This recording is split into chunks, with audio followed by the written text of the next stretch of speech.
আজকের এই অডিওতে আমি আপনাদেরকে একটা ভূতের গল্প শোনাবো এবং এটাকে গল্প বলা ভুল, এটাকে বলা চলে একটা সত্যি ঘটনা।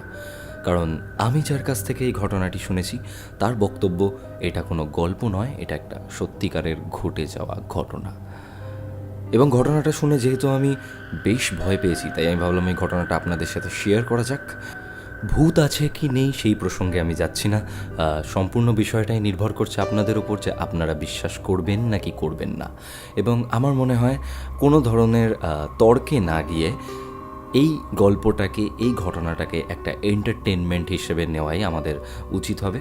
সো আমি গৌরব আছি আপনাদের সাথে এবং চলে যাচ্ছি সরাসরি ঘটনাতে। ঘটনাটি ঘটেছিল 2005 কি 6 সালে। আমাকে যিনি ঘটনাটি বলেছেন, ঘটনাটি ঘটেছে তার এক ফ্রেন্ডের সাথে। তখন 2005 কি 6 সাল, কলকাতার শহরে বাইপাস নতুন বেশ পরিপাটি করে সাজছে শহর সেই সময়। এবং ওলা উবের বলে কোনো কিছু কিন্তু তখন শহরে ছিল না। সেই সময় রমরমিয়ে যার মার্কেট ছিল সেটা ছিল পুল কারের ব্যবসা।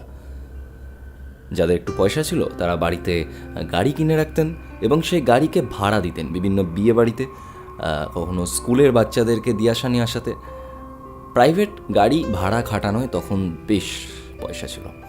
তো যিনি ঘটনাটি আমায় বলেছেন তার ফ্রেন্ডেরও এরকম পুল কারের ব্যবসা ছিল। এবং আমার যতদূর মনে পড়ে তার ফ্রেন্ডের নাম ছিল সৈয়দ পসিবলি। তো সৈয়দের পুল কারের যেহেতু ব্যবসা ছিল, তো তখন ছিল শীতকাল, 2005-6 শীতকাল, কলকাতা শহর।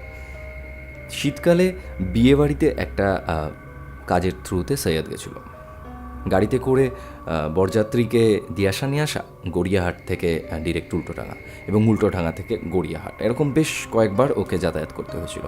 এবং লাস্টে যখন বিয়েবাড়ি শেষ হয়ে গেল সেই সময় সব খাওয়া দাওয়া করে ওর গাড়ি যখন বাড়িতে ফিরবে তখন বাজে রাত 2:30। গাড়ি নিয়ে যখন সৈয়দ বাইপাসের উপর উঠলো তখন দেখলো বাইরে বেশ ঠান্ডা হাওয়া দিচ্ছে, তাই জন্য ও গাড়ির সব কটা কাজ তুলে দিল এবং সুন্দর গান চালিয়ে গাড়ি নিয়ে, ফাঁকা রাস্তা যেহেতু, কোনো লোক নেই চারিপাশে, গাড়িও নেই ইনফ্যাক্ট রাস্তার মধ্যে, তো সৈয়দ কী করলো, গাড়ি বেশ স্পিডে ভাগিয়ে দিল। উল্টোডাঙা থেকে গাড়ি বাইপাসের উপর দিয়ে যাচ্ছে, গাড়ির স্পিড তখন কাছাকাছি 80। ঠিক বেলেঘাটার সামনেটা যখন ওর গাড়ি ক্রস করছে, বেলেঘাটা থেকে চিংড়িঘাটা এবং চিংড়িঘাটার পরে বাইপাস যখন সোজা যায়, বাদিকে দুটো বড় বড় ঝিল রয়েছে যেখানে শহরের বড় বড় হোর্ডিং টাঙানো থাকে আর কি। রাস্তাটা বেশ চওড়া। সেই রাস্তার উপর দিয়ে যখন ওর গাড়ি যাচ্ছে প্রায় 80-তে, ও খেয়াল করলো যে ওই রাস্তাতে ওর পাশ দিয়ে একটা সরকারি বাস ওর থেকেও বেশি স্পিডে ওকে ওভারটেক করে চলে গেল। এবং ব্যাপারটা বেশ সন্দেহজনক, কারণ অত রাত্রিবেলা প্রথমত একটা সরকারি বাস, কারণ সরকারি বাস তখন প্রায় রাত 10টা, 10:30টার মধ্যেই প্রায় সব বন্ধ হয়ে যেত। এবং অত রাত্রিবেলা একটা সরকারি বাস কী করছে, বা হতে পারে হয়তো কোনো গ্যারেজ গাড়ি বা কোনো কিছু, যাই হোক সৈয়দ অত কিছু ভাবলো না।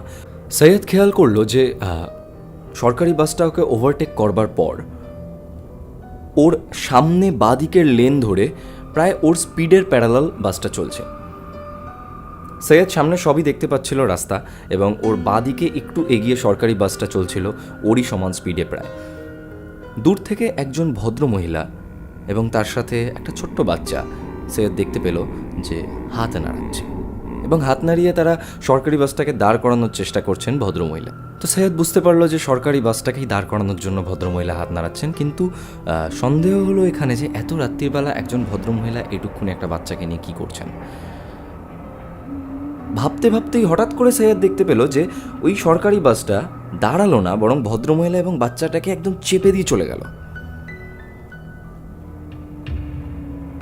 সৈয়দ দেখতে পেল বাসটা দূরে অনেক স্পিডে চলে যাচ্ছে এবং ওর সামনের রাস্তাটা রক্ত মাংসে ছিটিয়ে রয়েছে। ভদ্রমহিলা এবং বাচ্চার মাথা দুটো পুরো থেতলে গেছে, দুটো বডি পড়ে রয়েছে রাস্তার উপর। এবং এটা দেখতে দেখতেই সৈয়দের গাড়ি তখন ওই স্পটে চলে গেছে, পৌঁছে গেছে। সৈয়দ প্রথমে ভাবলো দাঁড়াবো না, কারণ এই সময় যদি হঠাৎ করে পুলিশ চলে আসে তাহলে ভাববে হয়তো আমি অ্যাক্সিডেন্ট করেছি, কারণ তখন এত সিসিটিভির ব্যবস্থা, এত কিছু সাহায্য তখন ছিল না যেটা 2020-তে আমরা পাই। কারণ মাথায় রাখতে হবে আমি 2005-6 ঘটনা বলছি। তো সৈয়দ দাঁড়াবো না ভাবতে ভাবতেও সৈয়দের খুব কিউরিসিটির বশে সে দাঁড়িয়ে গেল সেই জায়গায় এবং দাঁড়িয়ে গিয়ে একটা কাঁচ নামিয়ে সৈয়দ বাইরের দিকে উকি মেরে দেখল, নো, দেয়ার ওয়াজ নাথিং। ও দূর থেকে দেখেছিল যে রাস্তাটা রক্তে ছিটিয়ে রয়েছে, কিন্তু ও ওই স্পটটার উপর গিয়ে ও যখন কাঁচ নামিয়েছে সেই সময় ও দেখছে কিচ্ছু পড়ে নেই সেখানে, না রক্ত, না কোনো ডেড বডি, না কিছু। তো ওরা যেহেতু ড্রাইভাররা না এরকম রাস্তাঘাটে চলার পথে অনেক কিছু এরকম ওরা ফেস করে, তো ও সঙ্গে সঙ্গে ব্যাপারটা বুঝতে পেরেছে যে দেয়ার ইজ সামথিং রং। তো ও সঙ্গে সঙ্গে গাড়ির কাজ তুলে ওখান দিয়ে তড়িঘড়ি পালাতে যাবে, এমন সময় ওর পিঠে কেউ একজন হাত রাখলো এবং হাত রাখতেই পেছন থেকে একজন মহিলা কণ্ঠস্বর সৈয়দকে বলে উঠল, হসপিটাল নিয়ে চল। সৈয়দ লুকিং গ্লাসে পিছন দিকে তাকিয়ে ওর হাড় হিম হয়ে গেল। ও দেখলো একজন ভদ্রমহিলা যার গলা থেকে ঘাড় থেকে মাথাটা বেঁকে গেছে এবং তার কোলে একটা ছোট্ট বাচ্চা, যে বাচ্চাটার মাথা থেঁতলে গেছে এবং ক্রমশ রক্ত বেরোচ্ছে এবং তার গাড়ি রক্তে ভরে যাচ্ছে। সে ভদ্রমহিলা হিমশীতল হাতে সৈয়দকে ধরে বলল, হসপিটাল নিয়ে চল। সৈয়দ তখন কি করবে, কাণ্ডজ্ঞানহীন হয়ে গাড়ি ভাগিয়ে দিল প্রচণ্ড স্পিডে।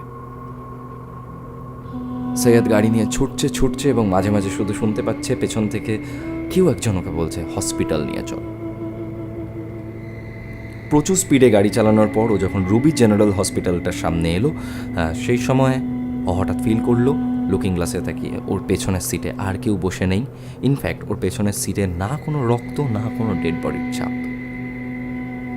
সৈয়দ সঙ্গে সঙ্গে গাড়ি থেকে নামলো। নামার পর রুবির ওখানে অনেকগুলো চায়ের দোকান রয়েছে, সেই চায়ের দোকানে গিয়ে ও বলল যে আমার বাড়িতে একটা ফোন করবেন একজন চায়ের দোকানকে, আমি প্রচণ্ড অসুস্থ ফিল করছি, প্লিজ আপনি ফোন করুন, বলে ও ওখানেই সেন্সলেস হয়ে পড়ে যায়। তারপরে সৈয়দ আর কখনো গাড়ি নিয়ে পুল কারের ব্যবসা করেনি। ঘটনাটা শুনে আমি বেশ ভয় পেয়েছিলাম যে আমাদের শহর, এই চেনা শহর, আমাদের আনন্দের শহর, এর মধ্যে এমন অনেক কিছু ঘটনা হয়তো ঘটে যেগুলো আমরা জানি না। এমন ঘটনা অনেকে একা একা ফেস করেন যে ঘটনাগুলো হয়তো আমরা কোনোদিন কল্পনাও করতে পারি না যে এরকম ঘটনা হতে পারে। তো আমাদের এই চেনা শহরের মধ্যে এক অচেনা শহর লুকিয়ে রয়েছে, আমাদের এই চেনা আনন্দের মধ্যে এক অচেনা ভয় লুকিয়ে রয়েছে। তো যাই হোক, কেমন লাগলো স্টোরিটা সেটা অবশ্যই কমেন্ট করে জানান। যদি আপনাদের মনে হয় যে ঘটনাটা সত্যি হতেই পারে তাহলে সেটাও কমেন্ট করে জানান। যদি আপনাদের মনে হয় যে না, এটা পুরোই একটা মিথ্যে ঘটনা হতে পারে, সাজানো ঘটনা হতে পারে, তাহলে সেটাও জানান। কারণ সত্যি কথা বলতে আমি নিজে তো ফেস করিনি, আমি শুনেছি একজনের কাছে ঘটনাটা এবং আমার মনে হয়েছে আপনাদেরকে শোনাই ঘটনাটা। তো আপনাদের কি মনে হয় সেটা কমেন্ট করে জানান। এবং আপনাদের সাথে যদি এরকম কোনো ঘটনা ঘটে থাকে বা আপনার চেনা কারোর সাথে যদি কোনো ঘটনা এরকম ঘটে থাকে তাহলে নির্দ্বিধায় আমাকে মেল করতে পারেন, অথবা আমার মেল অ্যাড্রেস আমি আমার কমেন্ট বক্সে দিয়ে দিচ্ছি, অথবা আমাকে আমার ফেসবুক ইনবক্স করতে পারেন। মেল করলে বেশি সুবিধে হয় আর কি।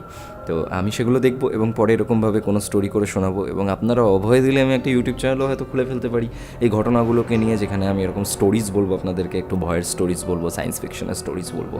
তো পুরোটাই আপনাদের উপর, জানান আপনারা কীরকম লাগলো, তারপর দেখা যাক কী হয়। So good night.